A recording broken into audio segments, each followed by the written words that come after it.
Morning, everyone. Hope your morning's off to a good start. I wish I could be there with you guys for this awesome activity, but I'm at a funeral this morning, so I got my trusty sidekick, Mr. Ben Rudolph, leading for me. But today, what we're going to play is what's called Breakout EDU, and so it's the newest. It's a new kind of educational buzzword, so to speak, and it plays on the popularity of escape rooms. So an escape room, if you've never been or if you don't know what they are, you're trapped in a room with a bunch of people and you get clues and you have to find clues around the room to break out of the room. Well, Breakout EDU is a very similar situation, but you're trying to break into a box. So the box will be, this box will be locked with a bunch of hasp and a bunch of locks, and you'll see that in a few moments. But it's really a lot of fun. I've done it in about 4 or 5 classes already. Kids love it. It's fantastic because it builds on critical thinking skills as well as their collaboration. They really need to collaborate.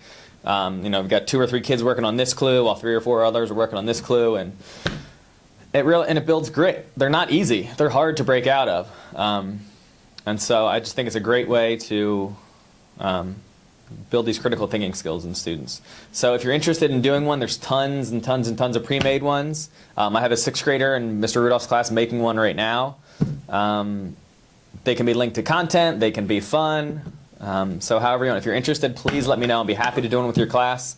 If you want to use your STEM time to do it, that'd be a great use of your STEM time. So just let me know. So a few things about today's breakouts in particular. So it's this box.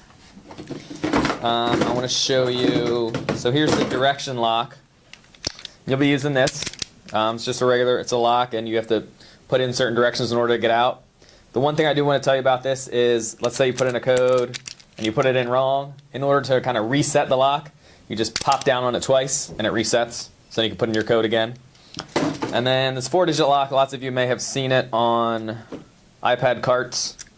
The one thing about this is people always get the combination right, and then it doesn't open. They pull and pull and pull, it doesn't open. When you get the combination right, what you do is you push down and then it opens for you. So again, 4-digit lock, push down, direction lock, pop it, and you are good to go.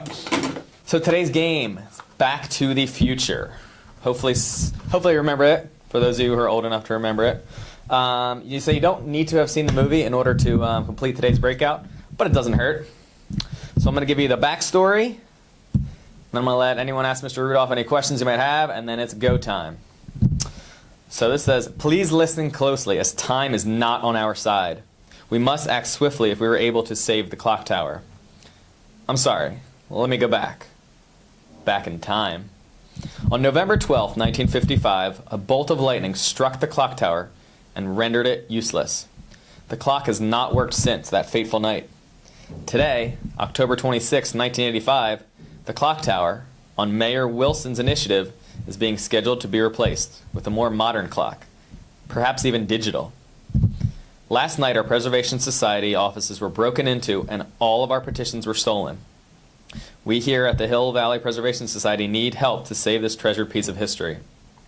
Please hurry. We only have 45 minutes to get our petitions to the county officers, or it will be the end of the clock tower. Good luck. Have fun.